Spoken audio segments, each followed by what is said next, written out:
Hej, Anne og Jakob. Nu får I en ny måde at blive kommunikeret på.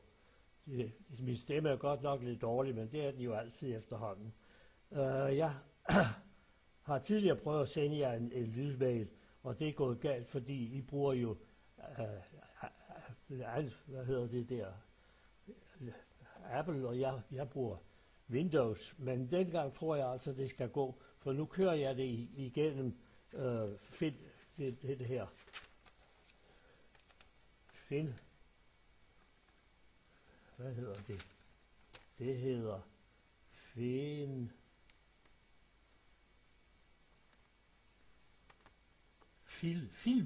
Filmora, ja. Og bagefter igennem YouTube, så får jeg frem til denne her webadresse, som I har fået med en e-mail. Nå, vi skulle tale om det mere alvorlige. Jeg har jo haft det slemt med mit knæ. Det har været sådan, at når jeg skulle kravle afsted, så kunne jeg kun tage et skridt på 10 cm tykkelse. Men nu 10 cm længde. Men nu er der gudskelov kommet dertil, at jeg kan tage 20 cm i hvert skridt, uden at det går ret meget ondt i hvert fald. Jeg har været hos lægen. Gitte fortalte jo, at de 2 første ture med pillekurer, de duede ikke. Men så fik jeg altså en injektion i knæet, og det hjalp altså gevaldigt her i nat. Der skiftede det om, således at jeg kunne stå betydeligt bedre på mine ben. Men det er jo en alvorlig sag. Lægen sagde jo altså, at der ville gå et par dage før, at jeg kunne, så skulle der være god bedring. Men hvis ikke det bliver det, så får vi jo et problem her til foråret. Så bliver det aktuelt, det der med at køre med rullestol. Nu kan jeg efterhånden bedre forstå, at der er så mange mennesker, der sidder i rullestol. For det er åbenbart noget, der sker, når man bliver gammel, at knæene de bliver dårlige. Vi har jo også hørt, at der er andre mennesker, der har fået lavet kunstige knæ.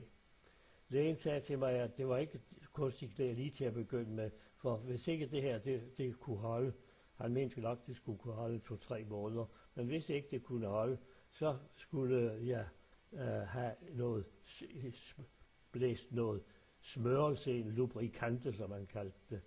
Men hvis heller ikke det kan gøre, så er der altså det her kunstige knæ tilbage. Men nu skal vi jo forløbe hjem til Danmark, og så bliver det jo det danske sygehus, der får problemet med det her. Nå, det var altså en hel masse om mig. Så skal jeg jo også høre lidt om vejret. Det er jo trist hjemme hos jer, kan jeg se. -5 grader og snevejr.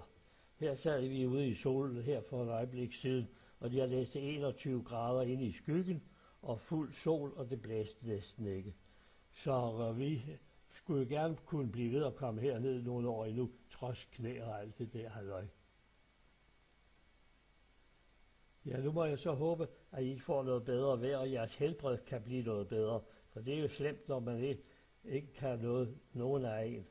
Her i huset, der har vi jo da i hvert fald Gitte til at kunne noget. Hun kører alene til byen i øjeblikket. Det er kun, når jeg skal til læge, at jeg kan humpe ned ad trinene og blive skubbet ind i bil, hvis dørlågen er kørt lige hen til trapperne.